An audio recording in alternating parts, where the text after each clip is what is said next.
Welcome back. So today is a special video. Um, I've been following SB's channel for a long time now, and in particular, more recently, his videos on his return to Endless Space 2 after the Vaulter DLC released, and I've been really enjoying his content once again. Um, he has recently stumbled onto a more difficult challenge in playing the Horatio. Um, Horatio is a very interesting faction, and they play a little differently than a lot of the other factions. I know he's had success with Horatio in the past, and I don't know if anything has dramatically changed in the game since then. I think part of it has just been a little bit of bad luck, but I wanted to go through my understanding of the Horatio and some of the tips and advice and things that I would do if I were playing in his stead. Um, I think he's got a pretty good grasp in his second go with the Horatio, but this might be a better way of communicating rather than just the comment section, which I've been doing quite frequently lately. Um, so this is kind of my video response to his request for help and advice on how to maybe improve his Horatio gameplay. And I will admit up front that I am not a Horatio player. I don't typically branch out from the factions that I'm really familiar, comfortable, and have fun playing with. But I do know the basics of the game, and I do know a lot of the core mechanics of the game. And I'm a strategist. I have a very logical mind, and I like to look at all of the ways that I can take advantage of a faction's particular traits. And so I'm familiar with some of the skills of the Horatio, some of the things that they may be good at. Like I said, I haven't actually played a ton of them, but if I were to play, and I am going to play a little bit of a game today, these are the things that I would look at and focus on, and maybe they're the right things. Some of it I've obviously picked up from watching people like SB play and learning along with them. Some of it I've picked up from really knowledgeable guys like the guys over at Forex Alchemist, and some of it is just stuff that I have picked up on my own. So if any of it's helpful, feel free to leave a comment in the comment section and let me know, and we'll get started. So Horatio have some unique stuff going on. We'll just kind of wait till we get into the game. The game is launched and ready, so any second now. All right. So, let's take a look at Horatio and what we get. So, we get a couple of bonuses. The main faction trait of the Horatio is obviously this Gene Hunter faction affinity. This is one of the major faction affinities, and it allows you to splice genetic material from other factions into your own population. However, plus 5% food consumption per spliced population on original empire population. So our original empire is going to have more food demands as we continue to do this more and more and more. However, we are going to produce more of our FIDSI resources, and so it's kind of a give and take. Food becomes a very important focus for the Horatio to continue to grow their population. They have a little bit of trouble having really tall populations if you do not focus on food. You'll basically reach a point where, as you're collecting population, the consumption penalties outweigh the gains that you might be making in food, and that means that you're gonna kind of bounce between a couple of population numbers. So, you know, like 15 and 16, you'll get to 16 and then you'll starve out and go back to 15, and then you'll grow to 16 and then you'll starve out and go back to 15. And this is a natural process. All of the factions will experience this at some point in the game. If you do not have enough food to accommodate all of your population slots. And so the more population slots you have in a particular system, the more you're going to have to spend some focus on providing food for your empire. With this particular trait, it may be that you need to provide a little bit more food than other empires once you start gene splicing. But there's some ways that we get around that. We start with a couple of Zavali citizens, which are okay. They're nothing too fantastic. We get +1 population slot on our planets, so this is kind of encouraging us to build our systems taller.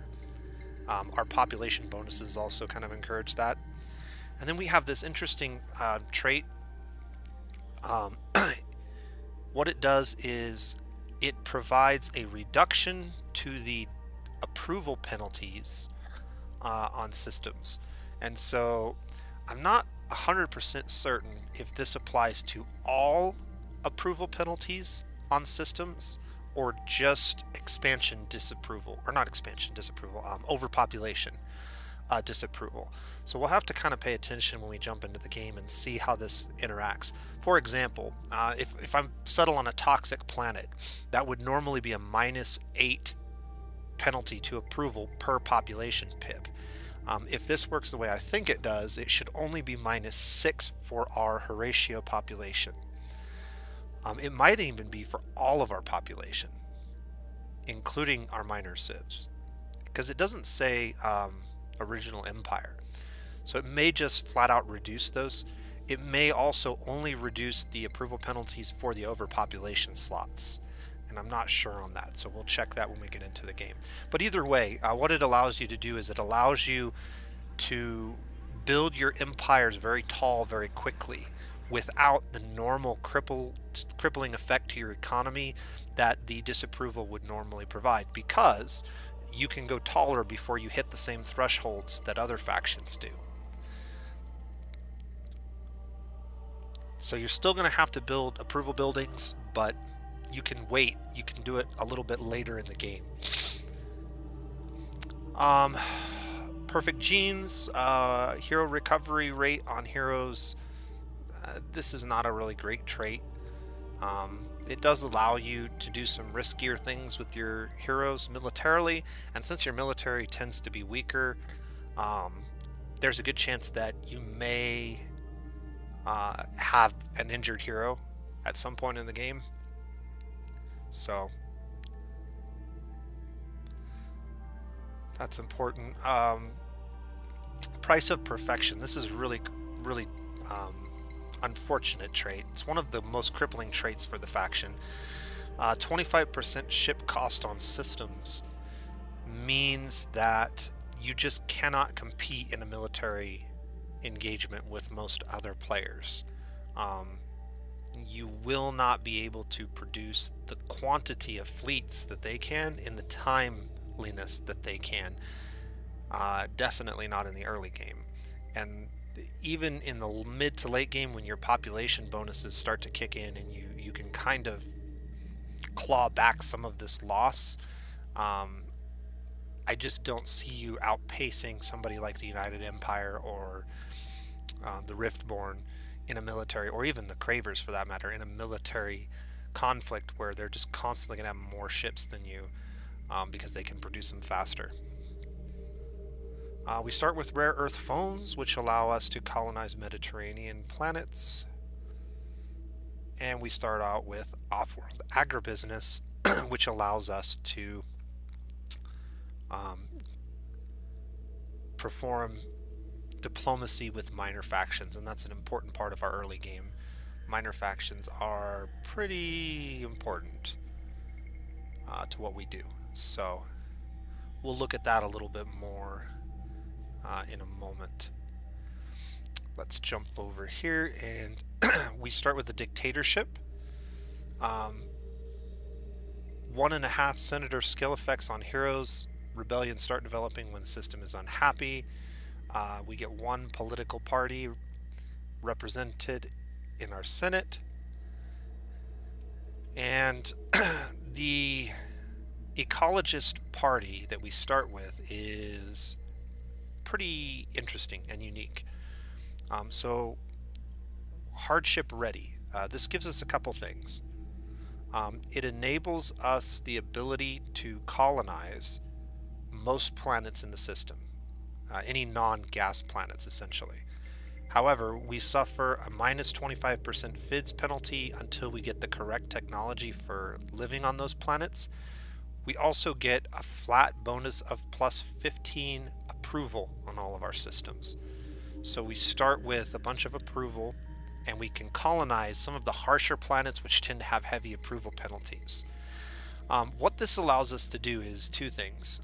Number one, it allows us to colonize all the planets in our systems that we do colonize very quickly.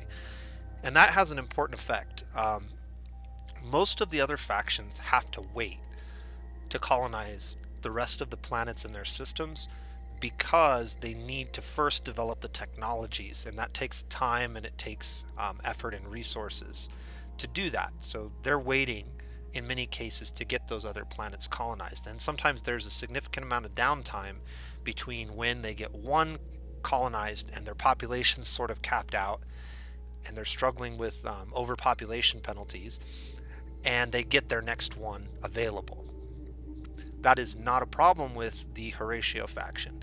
And so this will lead into some potential for some really good rewards. But the most important thing that it does is it gives us the opportunity to maximize buildings that benefit from having lots of planets. So in particular, we have 4 planets in our starting system, and it really doesn't matter what type of planet they are. We can colonize all of them relatively quickly. The 2 buildings in particular that are really important for this are Xeno-industrial infrastructure, which gives us an additional 10 industry per planet. And then if any of those other planets happen to be fertile or temperate or both, we get another additional 10 or even 20. So a total of 30 potential per planet, although most of them are not going to be fertile, temperate planets, but potentially. That means that we can expand to all of those planets very quickly, and each time we get another planet colonized, whether we put any population pips on there or not, we get this bonus for Xeno-industrial infrastructure. Now there's another building right here called public-private partnerships. It gives you essentially the same effects, but for science. And so these 2 buildings are incredibly powerful in the early game and are something you'll definitely want to rush with the Horatio, because you can maximize their effectiveness very early in the game. In the mid game, one of the very powerful buildings that SB and I both really love is this building right here, predictive logistics. And the cool thing about predictive logistics, if you've been focusing on colonizing your planets as I would do, you're going to get this thing down, and it's going to give you plus 20 per planet, but you're going to have anywhere from 3 to 5 planets already colonized by the time you get this building and you get it built. And so that's going to be a significant amount of industry immediately. Again, a lot of times when other factions get this building, they're still trying to get the technology to colonize all of the different planet types in their systems. As long as you keep the ecologists in power, you don't have to worry about that. You can take advantage of the full effect of these buildings almost right away. And there's several other ones you'll have to kind of look through and see which ones, but there are many different buildings within the tech tree that will specifically give you bonuses on planet. Here's another one that we're definitely going to focus on early, and this one gives you plus 5 food per planet with an additional 5 if the planet is hot, or another 5 if it's cold. So it kind of makes up for the lack of food on those planet types that naturally does not occur, but does occur on planets like temperate ones or fertile ones that start with more food to begin with. So these major early buildings that I'm talking about, these are all really critical buildings that you want to get in the early part of the game. Those 3 buildings need to get down very, very quickly. And then once you get those buildings down, you want to focus on colonizing each one of your planets. So think about this. If I have these 3 buildings down in my system, each time I colonize a planet, I'm going to be getting at least 10 industry, 10 science, and 5 food. There are not very many other options in the early part of the game that are going to give you 25 FIDSy resources right up front, and potentially even more than that if any of them have the temperate or fertile or hot or cold monikers attached to those planets. So you're going to be able to get a lot of resources down very, very quickly by focusing on these 3 buildings in the early game and then focusing on colonizing as many planets as possible. The other thing that this opens up is there are a couple of deeds. I can't remember which one it is. It must be this one. So yeah, I believe it is this one. So once we unlock this deed, there's a couple of different options. Many of the, I think both of the options, I think there might be 2, maybe 3, I can't remember. But several of the options are well suited for Horatio to try to accomplish. One of those options is to be the first player, I think, to colonize 8 planets. And if that is the one that you get, obviously we have a huge advantage at that because we don't require any technological research in this tree to unlock 8 different types of planets or several different types of planets in order to get the 8 total. We can do that right from the get-go. And so that's a quest that almost begs us to just jump right in there, get all of our, we can do that with 2 systems, 2 systems with 4 planets, get those colonized very, very quickly, faster than anyone else should be able to. And so that should be a reward that's very easy for us. There's another one, I think, that asks you to colonize a certain number of systems, and that one is also relatively easy for us. The problem is we can't do it quite as fast as some of the other factions might be able to, but we do have the advantage of not having to rule out certain systems just because we can't land on them right now. So that's another quest, a deed that you can use to your advantage to try and get yourself another big reward in the early game that can help slingshot you. Okay, let's talk a little bit about another detail that is very critical for the Horatio. So one of the things that the Horatio, let's go right to here. So the Horatio will always be given some random luxury resource that is their preferred resource. It is critical as a Horatio player, if you plan on using the splicing mechanic, which you should, because it's the reason to play Horatio, it's one of the major strengths of the race, you need to secure a steady income or source of this resource. And it is so critical that you do that, because one of the ways that you offset the penalties, especially later in the game as you're splicing, for losing population, is by popping this booster. And what this booster would normally do is pretty cool. So for the next 10 turns after I pop this booster, it's going to double all of the effects in this particular window pane here. So at the very beginning of the game, that's going to be from 3 food to 6 food, and from 2 approval on hot planets to 4 approval on hot planets. So that's okay. But here's what's really cool. Every single trait, every single addition that you get to this from splicing will also double once you pop your booster.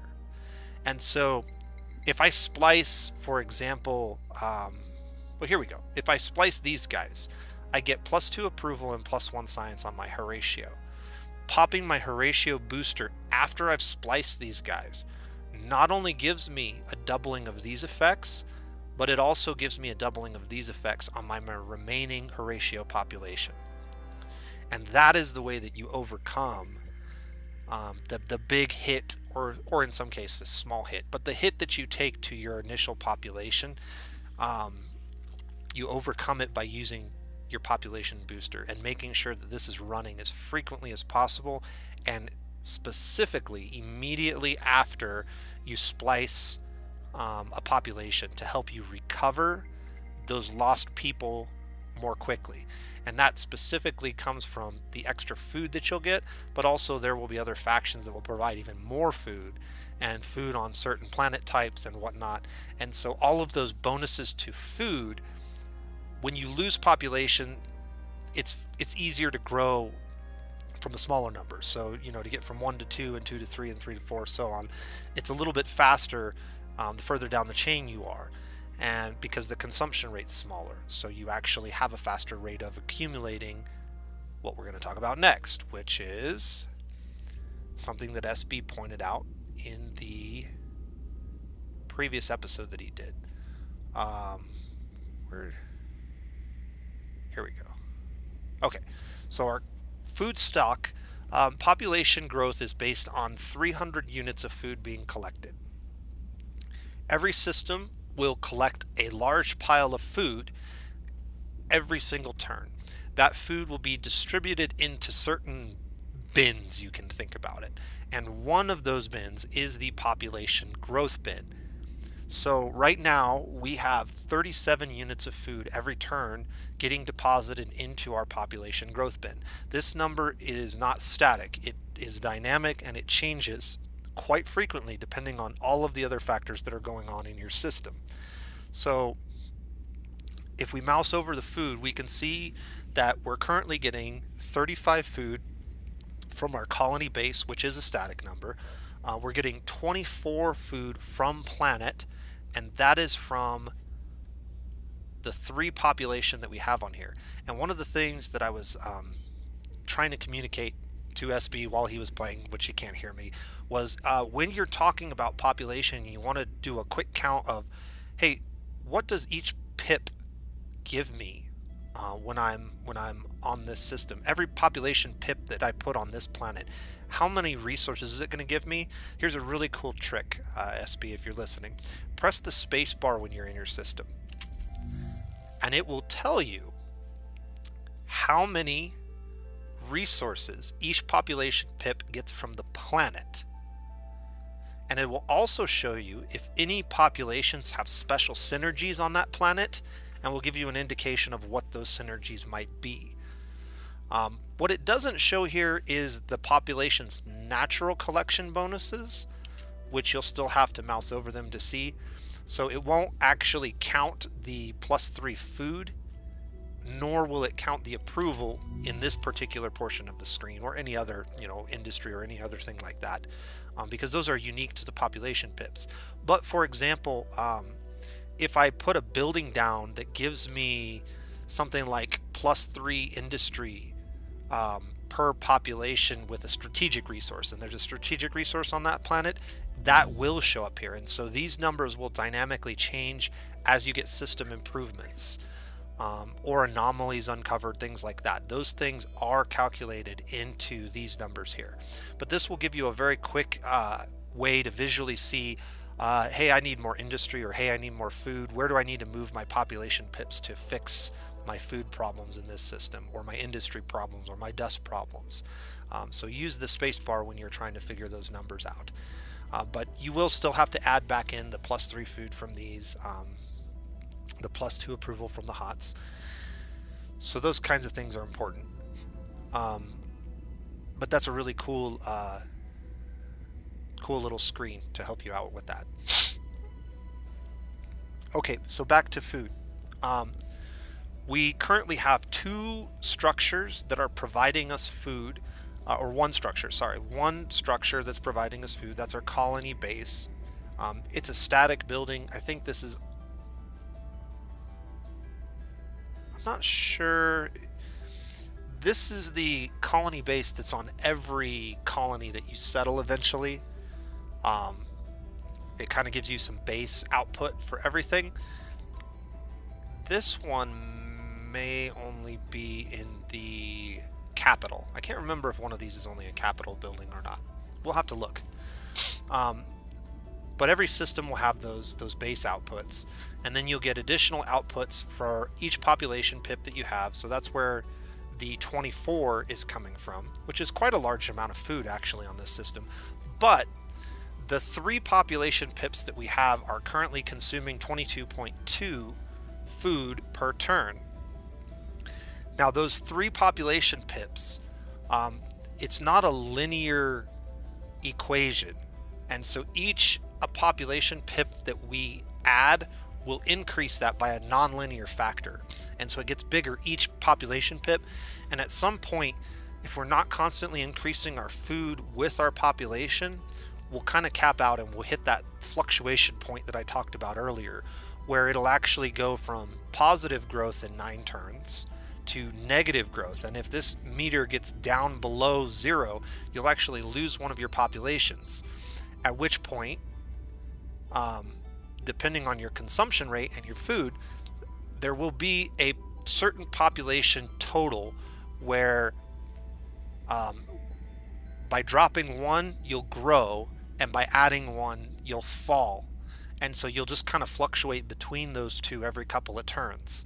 You'll grow 1 population, you'll lose 1 population. You'll grow 1 population, you'll lose 1 population. And that will continue to happen until one of 2 things occurs.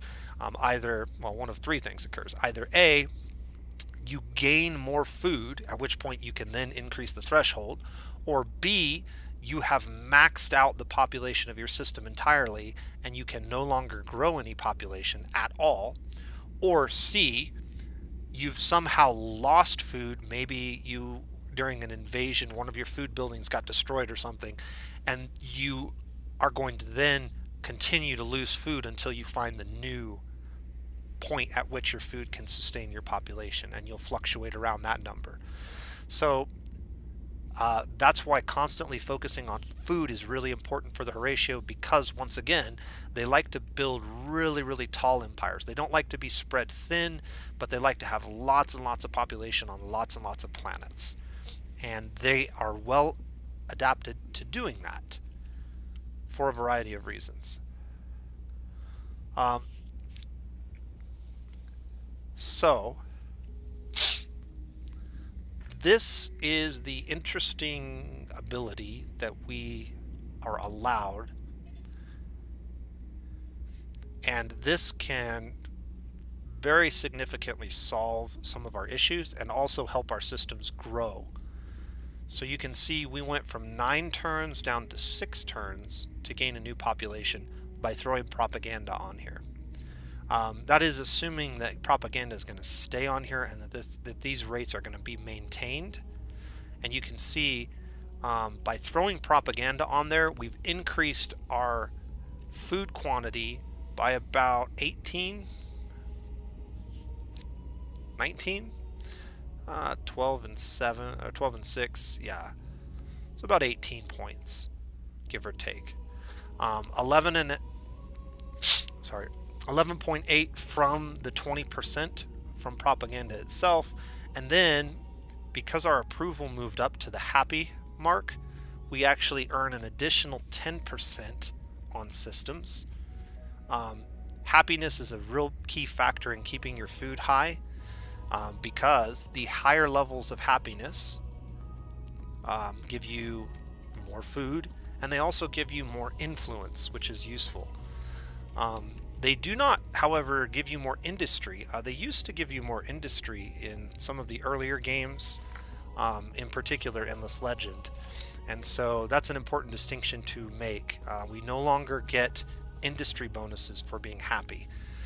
But we do get influence bonuses, which can then be spent to help improve industry, usually in some ways through laws. So that's important to know. We could also use influence to improve things like science and dust by communicating with minor civs. So it's a resource that can be converted into other resources through various means. It's still important.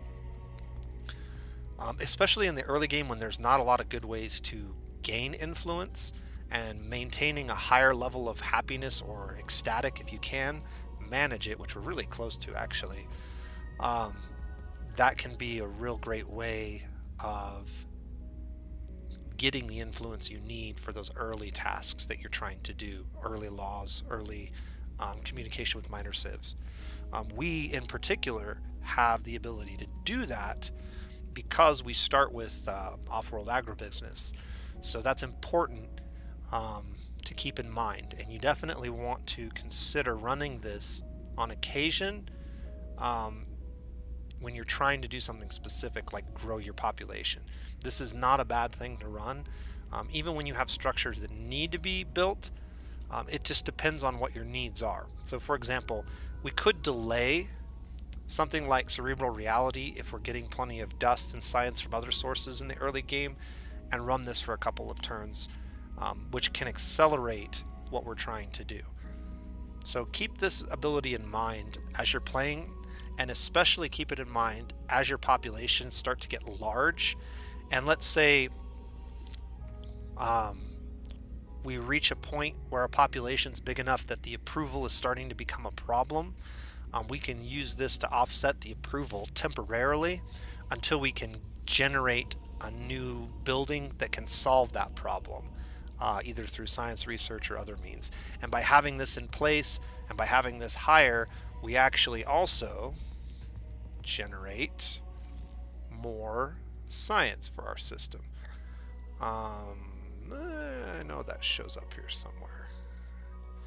So right now we're generating 25 science, but we're actually getting a 15% bonus to our science because our empire is loyal.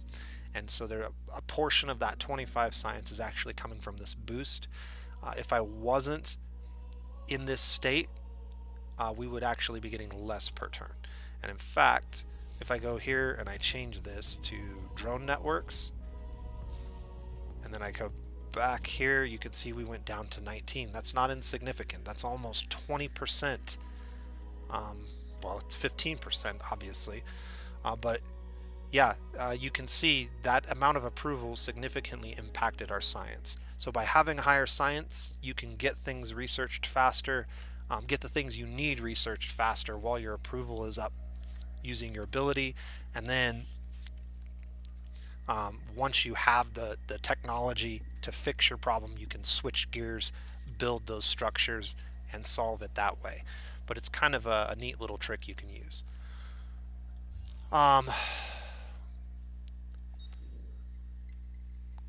Green fertility bill. So this is the level 1 law that you start with. This gives you +2 food per anomaly and an additional 5% to all of your FIDSI outputs per anomaly on colonized planets or systems. So this becomes somewhat powerful if you happen to roll a good set of systems around you. Looking at our system, our home planet should never have any anomalies on it, but you'll probably have anomalies or at least curiosities on a couple of the other systems. And so right now, that law would affect us basically one time, it looks like. Let's read what that law does again. +2 food per population on the anomaly, and +5% to all outputs per anomalies on colonized planet on systems.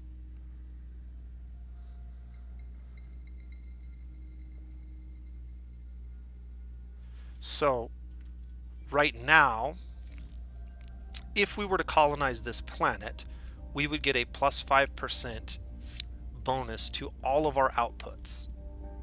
If this happened to be an anomaly and we colonize this planet, then that would be a 10% bonus to all of our outputs: food, industry, dust, science, and influence. So that's pretty important. that can be very powerful. And as we go out into the galaxy and we look for systems that come specifically with lots of anomalies are going to be more valuable to us, because that can be anywhere from a 5 to a 25% bonus depending on how many of them you happen to pull on a system. Usually you're going to find anywhere from about 1 to 3 on systems, but I have seen situations where there have been more than that on rare occasions. And it can also depend on what your game settings are set to, obviously.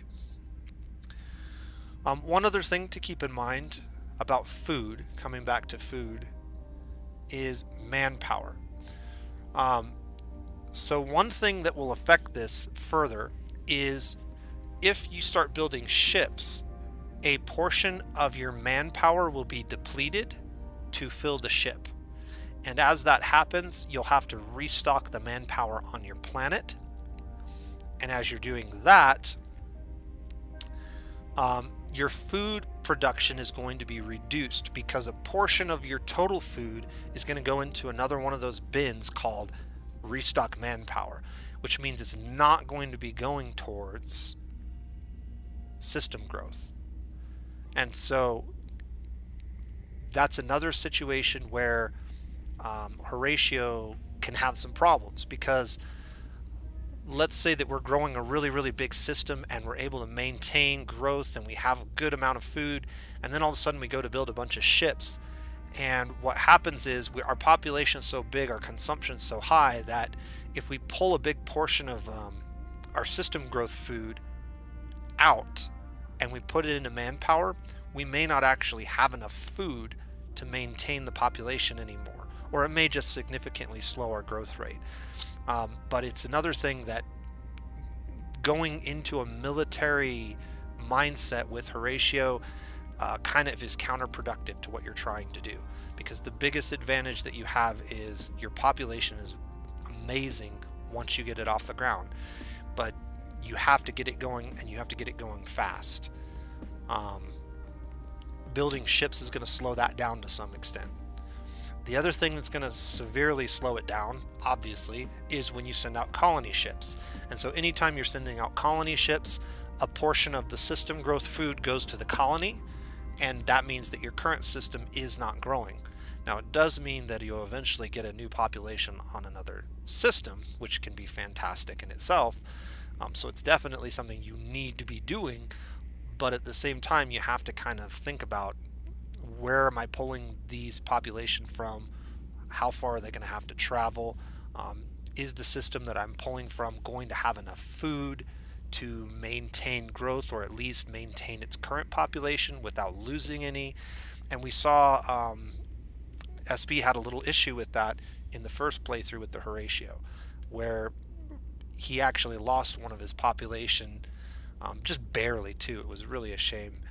But he barely lost a population because he had pulled food to colonize another system, and it was reducing his food total output enough that the current population was actually negative on food, and so he was starting to lose population for a short period of time. Once the colony was completed, that problem went away, and that's the kind of thing. Like I said, this is a dynamic number. It changes every turn based on all these other factors that are going on. So you really got to pay attention to it.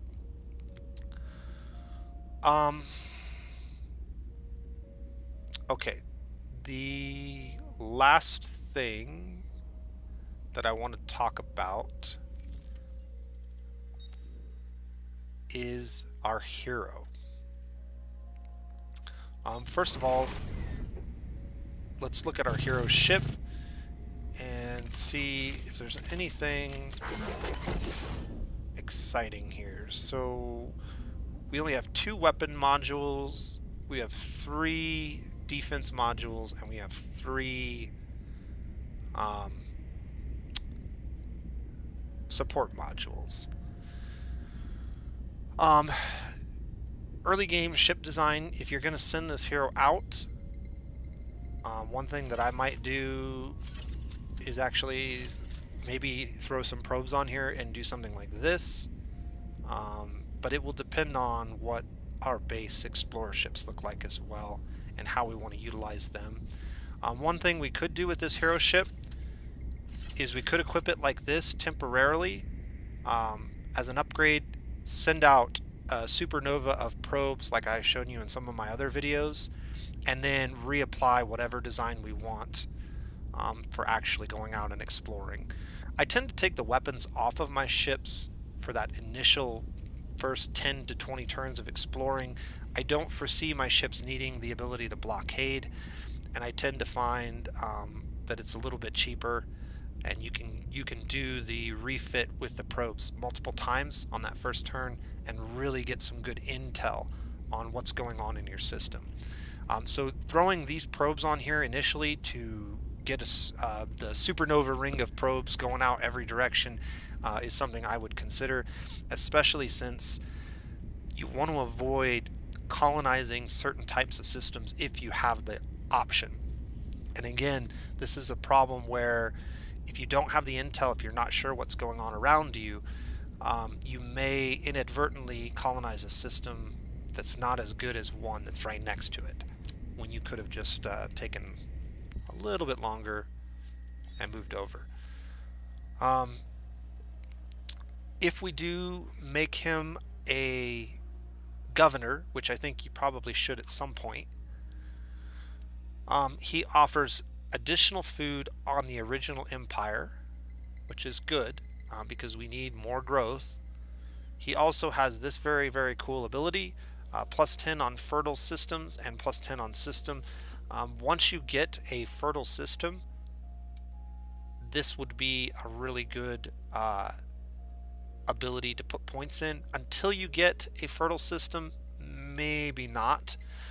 The other ability that he gets is this one. Plus 5 approval on system, and then an additional 5% food. This can be good in the mid to late game. This is not one that I would typically start with, but it does have the possibility of temporarily boosting your approval to a higher happiness threshold.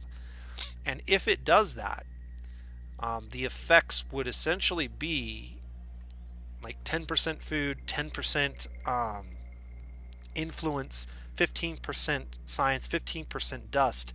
That could be way more valuable than it seems, but it's very, very contingent on you being basically just below a threshold and wanting to maintain it for a short period of time.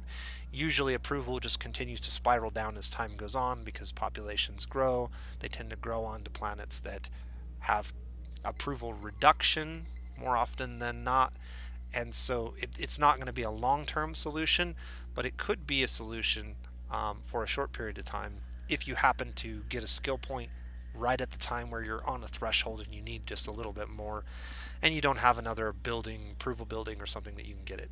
But I think primarily speaking, this would be the best choice if you have any fertile systems in your opening system or in your second system. This one is also okay, but I don't think it's as good in the early game as either of, well, I would say that it's probably better than this ability in the early game. And so I might go 2 points here and 2 points here if I was making this guy a governor, or 2 points here and 2 points here if I could use the approval. The flat amount is going to be worth a lot more in the early game. Like, you can get your Horatio systems up to 5, 10, 15, 20 population way faster than most other factions. And so this actually is not insignificant, even in the early mid game. It can be quite powerful on a system that is really focused on food. But I think this is just always going to be flat out better in the early game. And it's going to be great for moving him to a new system to get it established. So you move him to a new system and bam, you start with, 20 to 40 food, depending on what level this is. 2 points into this, I believe, gives you 20 food per fertile and 20 on system. So, and then you colonize all the fertile planets, and if you have more than one, that's a lot of food. So this can be a very powerful hero skill. For the Horatio specifically, who are very, very population dependent. Okay. I think that's it. I think that's all the tips that I have for today.